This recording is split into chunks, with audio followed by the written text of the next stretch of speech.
Bienvenidos a un nuevo video tutorial de estructuras de datos.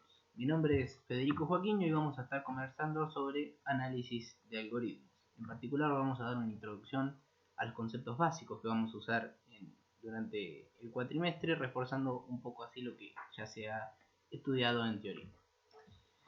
El principal objetivo que tenemos en el curso de estructuras de datos es que el alumno de cierta manera aprenda detalladamente el análisis y los conceptos que tengan que ver con el análisis de la estructuración de los datos y los algoritmos para manipular diferentes estructuras de datos. Justamente una de las características que vamos a abordar en el curso es estudiar cómo los diferentes datos pueden ser coleccionados de alguna manera, permitiendo diferentes tipos de operaciones de inserción, de consulta y de eliminación, en pos de resolver diferentes tipos de problemas comunes a la computación y que pueden verse beneficiados justamente por las diferentes maneras en las que uno puede estructurar esos datos. Obviamente que de la mano con la manera en la que uno estructure los datos, vamos a tener que definir diferentes estrategias o algoritmos que implementen estos comportamientos en particular para poder de nuevo ofrecer este conjunto de características. Algo que es transversal a la materia y a estos dos conceptos de estructuración de datos y algoritmos es que una alternativa necesaria a la hora de poder plantearse este tipo de cosas es que necesitamos medir la performance de las diferentes estrategias o decisiones que se tomen a la hora de estructurar los datos y definir algoritmos para poder procesar toda esta información.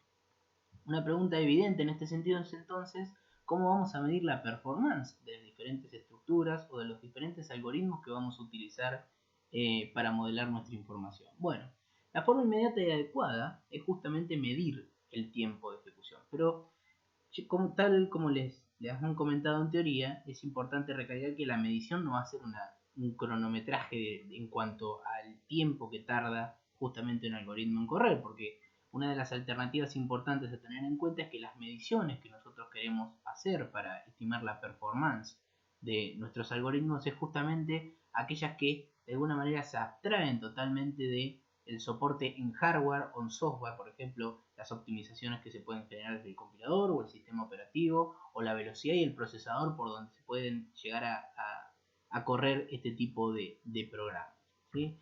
Y otra de las alternativas que tenemos que tener en cuenta, aparte de poder abstraernos de estas cosas, es que debemos necesariamente poder analizar el comportamiento de nuestras estructuras y algoritmos para diferentes entradas y particularmente teniendo en cuenta diferentes tamaños para nuestros datos de entrada. En este sentido, entonces, lo que nosotros vamos a realizar durante todo el cuatrimestre, que es una práctica usual a la hora de analizar la complejidad temporal de las estructuras de datos y algoritmos, es estimar el tiempo de ejecución de nuestras soluciones, justamente estimando la cantidad de operaciones primitivas que realiza un algoritmo. ¿Qué queremos decir con esto? Bueno, vamos a medir de alguna forma, ¿sí?, qué cantidad de operaciones realiza un algoritmo para resolver un problema y lo vamos a comparar con otro, ¿sí?, estableciendo entonces un mecanismo objetivo para poder evaluar cuál de ambos de los algoritmos es más adecuado para realizar un problema. Entonces, veamos un ejemplo de fantasía teniendo en cuenta esta consideración que mencionamos. ¿Qué algoritmo será más conveniente? Bueno, asumamos que estamos resolviendo un problema cualquiera, no importa, no es un problema abstracto, simplemente para analizar, que considera una entrada cuyo tamaño es variable y que nosotros vamos a anotar cómo es, ¿sí? El problema es de tamaño. El tiempo de ejecución del algoritmo, de nuevo, siguiendo esta estrategia de estimar la cantidad de operaciones primitivas, se pueden describir de la siguiente manera. Supongamos que el algoritmo A, ¿sí?, para resolver este problema de tamaño n, tiene que realizar 2 a la n cuadrado más 1 medio de n más 15 pasos o operaciones primitivas, ¿sí?, en relación al tamaño de la entrada, esto es n, ¿sí?, cuando el tamaño de la entrada podría, por ejemplo, representar la longitud de una regla a ordenar, por decir algo, ¿sí? Y entonces a partir de TDA estamos especificando qué cantidad de operaciones se requieren para poder resolver este problema en el caso del algoritmo A. En el caso del algoritmo B vemos que podríamos establecer o estimar una función que mide el tiempo de ejecución, esto es, una función que nos dice que la cantidad de operaciones primitivas a realizar es 2 logaritmo en base 2 de n más 300 pasos. A partir de la distinción de estas dos funciones que nos estiman justamente la cantidad de operaciones primitivas que realiza cada algoritmo para un problema cuyo tamaño de entrada, cuyo dato de entrada es n, ¿sí? Es saber, bueno, a partir de estas dos funciones, ¿cómo yo me puedo dar cuenta qué algoritmo es más conveniente? Una alternativa inmediata sería decir, bueno, a partir de un conjunto de valores que definen el tamaño de esa entrada, podemos ver específicamente qué cantidad de pasos realiza cada algoritmo. Así, por ejemplo, cuando tenemos un tamaño de entrada n igual a 1, podríamos justamente analizar cuántas operaciones realiza el algoritmo A y cuántas operaciones realiza el algoritmo B. Y a partir de esta estimación decir, bueno, en principio aparentemente el algoritmo A realiza menor cantidad de operaciones primitivas, por lo tanto, en este sentido podríamos concluir que el algoritmo A es más conveniente o es más eficiente respecto de nuevo a esto del análisis de la complejidad temporal.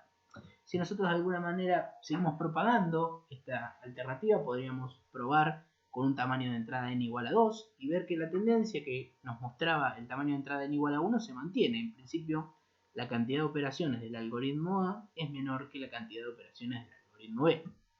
Si continuamos propagando esto hacia otro tamaño de entrada, n igual a 10, vemos que de nuevo la diferencia o la brecha entre la cantidad de operaciones del algoritmo A y B se reduce, pero en principio se mantiene la tendencia que veníamos observando hasta recién. Esto es, el algoritmo A realiza menor cantidad de operaciones, al menos para estos tamaños de entradas que consideramos hasta ahora, n igual 1, n igual 2, n igual 10, que por ejemplo el algoritmo que proponemos como B. En particular vamos a notar que a partir del valor n igual 50 existe un quiebre en la tendencia que nosotros veníamos analizando. Y es un quiebre bastante contundente. Podemos observar que con una entrada cuyo tamaño es igual a 50, ¿sí?, la cantidad de operaciones del algoritmo A es realmente muy superior a la cantidad de operaciones que realiza el algoritmo B. En este caso estamos hablando de un orden de magnitud que de 10 veces más la cantidad de operaciones que hace que el algoritmo A hace respecto al algoritmo B. Y esto, si nosotros seguimos analizando con valores para entradas mucho más grandes, vamos a ver que esa tendencia se mantiene y se acentúa cada vez más.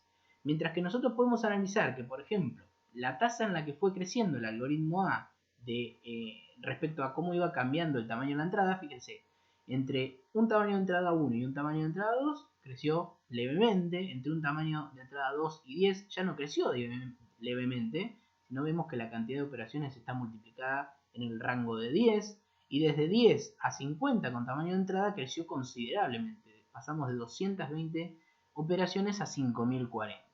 Esta tasa de crecimiento que muestra el algoritmo A y que podemos continuar observando a medida que el tamaño de la entrada crece, no se observa con la misma velocidad en el caso del algoritmo B.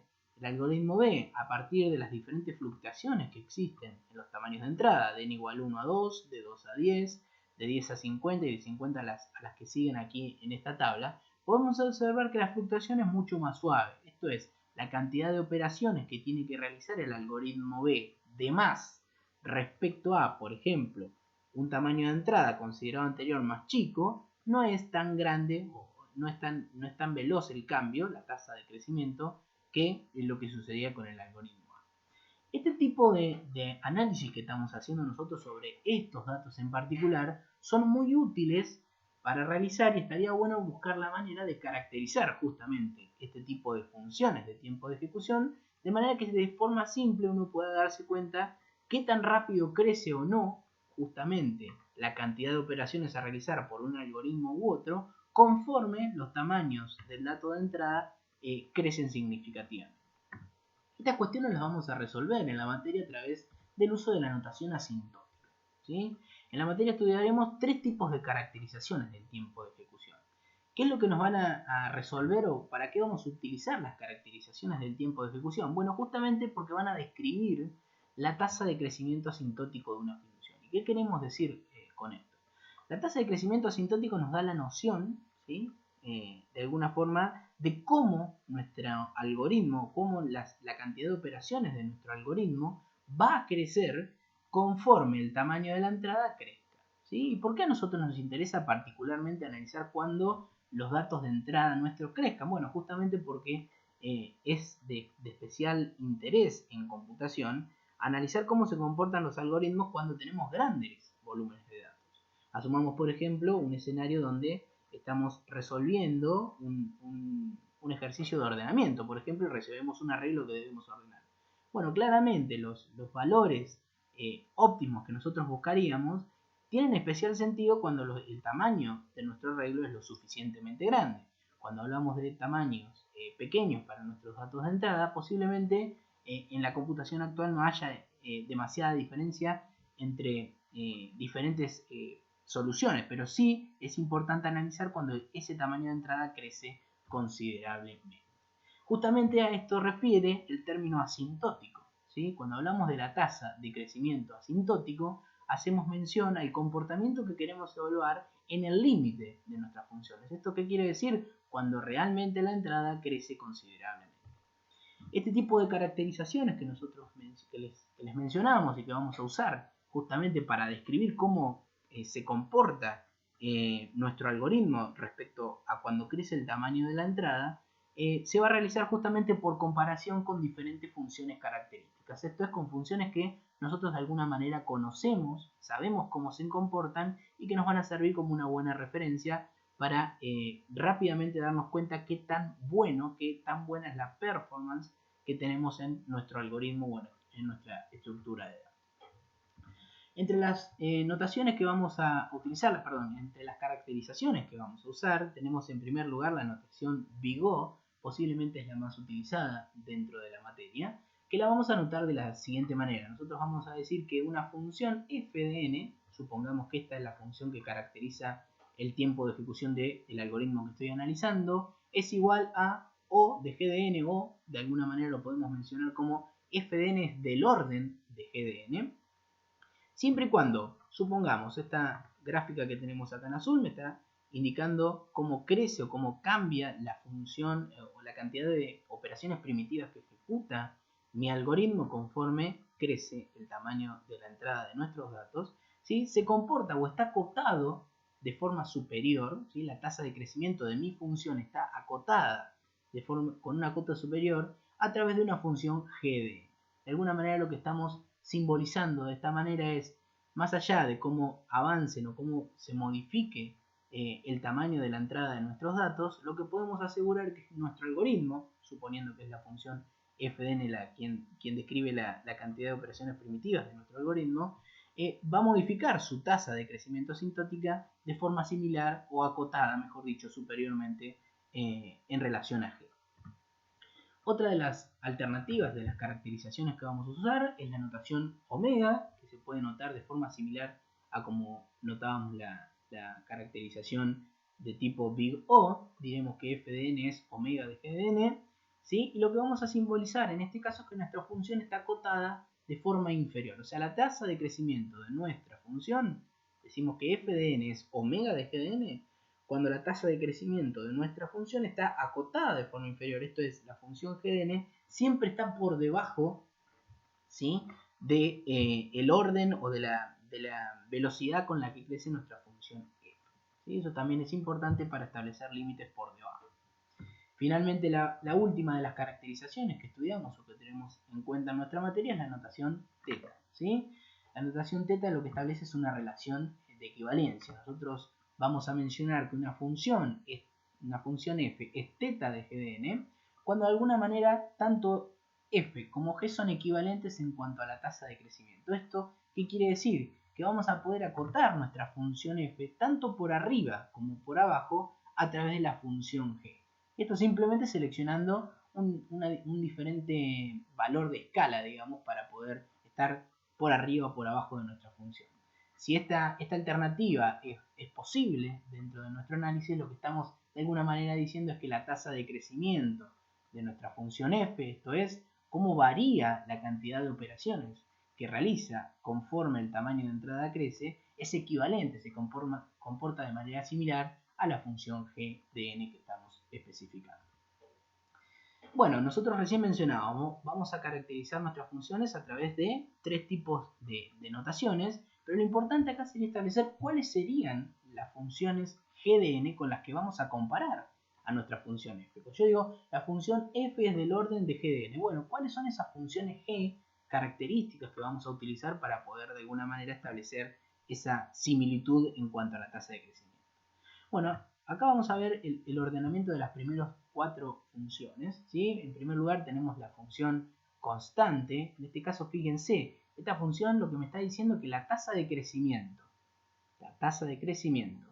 en cuanto a la cantidad de operaciones, ¿sí? Conforme los diferentes valores del tamaño de entrada varían, es nula.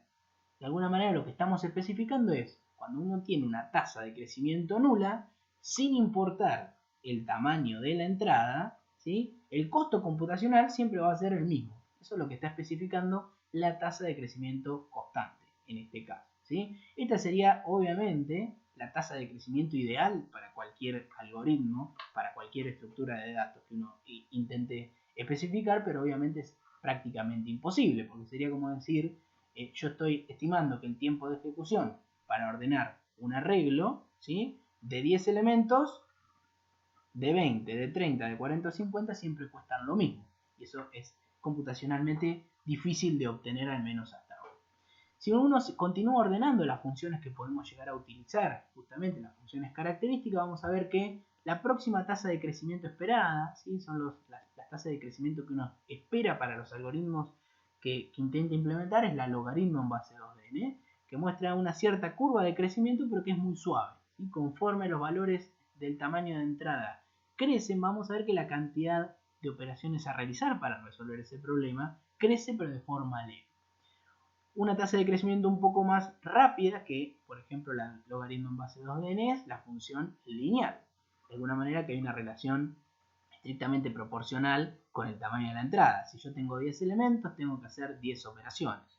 Si tengo 20 elementos o el tamaño de la entrada es de 20, tengo que hacer 20 operaciones. Y así podemos ver que conforme crece el tamaño de la entrada, también va a crecer justamente la cantidad de operaciones que sean requeridas para resolver el problema. Una función que es pseudolineal es la función n logaritmo en base 2 de n. Fíjense que en realidad esta curva es bastante parecida a la función lineal, pero está escalada en cierto sentido por un factor de escala que es justamente el logaritmo en base 2 de n. Cualquiera de estas 4 funciones, cualquiera de estas funciones características son las que nosotros esperamos para los algoritmos que consideramos buenos o eficientes, debido a que justamente la tasa de crecimiento que tienen en cuanto a la cantidad de operaciones primitivas a realizar en relación a los diferentes tamaños de entrada son realmente tasas de crecimiento manejables, computacionalmente eficientes. Por otro lado tenemos otro tipo de funciones que ya no son tan adecuadas para poder trabajar con grandes volúmenes de datos, que son la tasa de crecimiento cuadrático y cúbico. Fíjense que conforme uno aumenta el tamaño de la entrada, claramente la cantidad de operaciones a realizar crece de forma mucho más rápida que frente a cualquiera de las otras alternativas que analizamos anteriormente. Eso en el caso de la función cuadrada. En el caso de la función cúbica aún más está pendiente, aunque parezcan que las curvas son parecidas, tenemos que tener en cuenta el rango de valores que manejamos acá, ¿sí? Para los mismos tamaños de entrada, para los que estamos analizando, la cantidad de operaciones que se esperan realizar para una tasa de crecimiento asintótico del orden n cúbico, si estamos hablando entre las 100.000 y 150.000 operaciones. Son realmente funciones o tasas de crecimiento que caracterizan algoritmos que tienen ya algunos ciertos problemas en cuanto a la complejidad temporal. Respecto a las funciones o a las tasas de crecimiento que son caracterizadas a través de las funciones 2 a la n y n factorial, ya hablamos de tiempos de ejecuciones que en general tornan intratables, ¿sí?, a los algoritmos que tienen esta tasa de crecimiento. Fíjense la velocidad con la que crece rápidamente la cantidad de operaciones a realizar por un algoritmo respecto al tamaño de la entrada. Si uno modifica el tamaño de la entrada de 14 a 16, por ejemplo, para el caso de la función exponencial, hablamos de un cambio abrupto de entre 20.000 y 80.000 operaciones a realizar entre esa diferencia de datos que realmente es muy poca.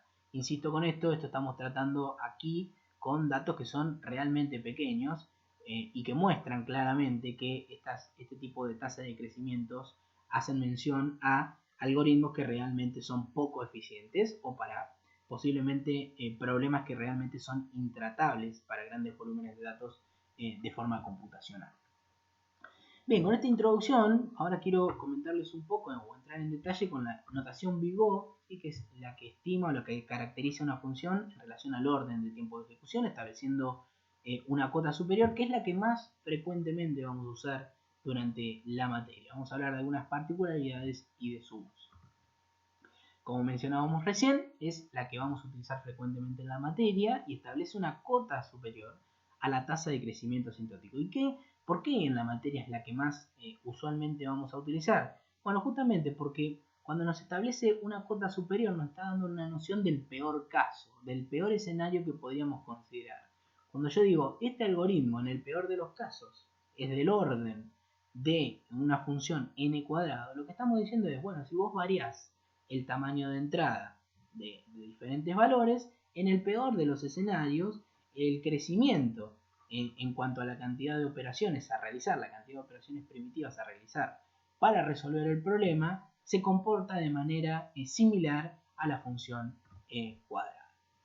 Una de las primeras preguntas es, hasta ahora nosotros mencionamos, bueno, una función es de orden GDN, ¿sí? Estamos hablando o estableciendo una cota superior, pero la pregunta que podría surgir acá es, bueno, ¿cómo vamos a establecer esta relación? ¿Cómo es que podemos decir que una función es del orden de GDN, por ejemplo? Bueno, en teoría ustedes analizaron que existe una definición, ¿sí? Para esta notación, uno dice que una función es del orden de otra, si solo si cumple con tres características en particular. Tenemos que hallar un valor C, que es real y mayor a 0, un valor n0 que es natural y mayor o igual a 1, a partir de los cuales uno puede especificar que una función f siempre está por debajo o en el mismo valor que el resultado de multiplicarse por g de n. Esto siempre para todo valor n, para cualquier valor de entrada que sea mayor o igual a n. Vamos a tratar de graficar un poco esto para poder pasar en limpio esta noción de Bigot. Consideremos entonces las dos funciones f de n, que es igual a 2n cuadrado más un medio de n más 15, que me está representando la cantidad de operaciones primitivas a realizar por un determinado algoritmo que yo estoy intentando analizar. Y consideremos por otro lado una función característica que vamos a llamar g de n, que es igual a n cuadrado, o sea la curva de n cuadrado. Lo que queremos mostrar en este caso, haciendo uso de notación Bigot, es que justamente f de n es del orden de g. Recordemos nuevamente la definición para tener en cuenta y vamos a ver qué es lo que estamos queriendo simbolizar con esta expresión. ¿Qué es lo que queremos decir cuando f de n es del orden de g de n? Acá tenemos la gráfica de nuestra función f de n. Conforme varían los valores para n, 1, 2, 3, 4, 6, 7, 8, lo que podemos observar acá son los diferentes valores, o sea, la cantidad de operaciones primitivas que debería realizar nuestro algoritmo, ¿sí? A partir de este tiempo de ejecución que estimamos de alguna determinada manera. Cuando nosotros decimos que la función esta f tiene una tasa de crecimiento asintótico del orden de g de n, lo que estamos simbolizando es que nosotros vamos a poder establecer y definir una función, ¿sí? G de n del orden n cuadrado, que multiplicado por un valor c, ¿sí? Que multiplicado por un valor c siempre es mayor, fíjense que siempre estamos por arriba de f de n, a partir de un momento, a partir de un valor n mayor a n0. De alguna manera lo que estamos representando acá, fíjense que la función g multiplicada por c es mayor a partir de este punto, ¿sí? Visualmente parece que es en el valor de n igual a 2, donde se establece ese valor n0. Ahora vamos a probar analíticamente cómo es que podemos hallar este valor n0 puntual para establecer esta relación. Pero de nuevo, insistimos con esto, lo interesante es saber, en este caso, que cuando uno establece esta relación f de n es del orden de g de n, está hablando que la tasa de crecimiento de la función f, conforme aumenta el tamaño de la entrada, crece de forma acotada y por arriba, tal como una función característica como n cuadrado, que es lo que estamos considerando acá. Vamos a probar analíticamente en este caso que la función f es del orden de g de n, ¿sí? Entonces, siguiendo la definición formal, lo que vamos a tener que encontrar o hallar es el valor de c y el valor de n0, a partir del cual esta condición se cumple o es válida para f de n. En particular vamos a hacer uso de la regla del la suma, que es algo que analizaron en teoría dentro de la materia, y para esto vamos a considerar la siguiente operatoria. Fíjense, vamos a tomar cada una de las componentes de la función f y vamos a establecer que 2n cuadrado, por ejemplo, es menor o igual a 2n cuadrado. Esto es una realidad, ¿sí? O sea, de hecho, estas dos funciones son iguales, entonces la inecuación en este caso es válida para todo n. Si tomamos la segunda de las componentes de fn, podemos decir que 1 medio de n, y lo sabemos, claramente va a ser menor o igual a 2n cuadrado. De la misma manera, el valor 15, ¿sí?, va a ser menor o igual en todo momento que 2n cuadrado. Fíjense que por la regla de la suma, y esto está probado formalmente, nosotros sabemos que si un valor a es menor o igual a b y a la vez un valor c es menor o igual a d, entonces se puede establecer la condición que a más c son menores o iguales que b más d. Haciendo uso de esa regla, nosotros podemos aplicar esta condición acá. Podríamos decir, por un lado vamos a sumar 2n cuadrado más 1 medio de n más 15, obteniendo de alguna manera la definición de la función f de n, y eso va a ser menor o igual, por la regla de la suma, a la suma de 2 al n cuadrado más 2 al n cuadrado más 2 al n cuadrado, que es lo que especificamos aquí. Fíjense que operando sobre esto lo que vamos a ver es, bueno, f de n sigue siendo menor o igual. Si yo aquí de alguna manera realizo esta suma, obtengo 6 por n cuadrado. Y fíjense que acá me está apareciendo en cierta manera lo que yo estoy buscando, son los valores c y n0 para poder probar que f es del orden de g de n. Fíjense, si uno considera a 6, o mejor dicho, al valor c igual a 6, lo que puede establecer justamente es que f de n es menor o igual a c por g de n para todo n mayor a n0. Fíjense que ahora vamos a ver cuál es el valor de n0 en particular que tenemos que hallar. Como comentábamos anteriormente, voy a volver un segundo hacia atrás en la presentación. Fíjense que la función g de n cuadrado, ¿sí?, escalado con un factor c, era mayor a f de n siempre y cuando superáramos este valor n0. ¿Sí? Este valor n0 justamente surge a partir de igualar, es el punto de intersección entre las funciones f y g. Entonces, de esa manera es que nosotros ahora, volviendo a la transparencia siguiente, vamos a buscar ese punto de colisión. Vamos a encontrar que n0 es igual a 2 a partir de igualar justamente f con g de n. A partir de esto y operando matemáticamente, podemos buscar a través de Bhaskara cuáles son las raíces justamente para esta ecuación que tenemos planteada. La única solución válida que vamos a obtener a través de Bhaskara es cuando n es igual a 2. Insisto de nuevo, es el valor de n0 que teníamos que hallar para probar que f era del orden de g. Este tipo de conceptos son muy importantes y son transversales a toda la materia, porque como mencionábamos en la introducción, el análisis de la performance de tanto las estructuras de algoritmos que utilicemos como de los algoritmos que implementemos van a ser esencial para poder seleccionar cuáles son mejores o peores en las diferentes circunstancias que analicemos. Con esto llegamos al final de la explicación, que esperamos les haya sido de utilidad.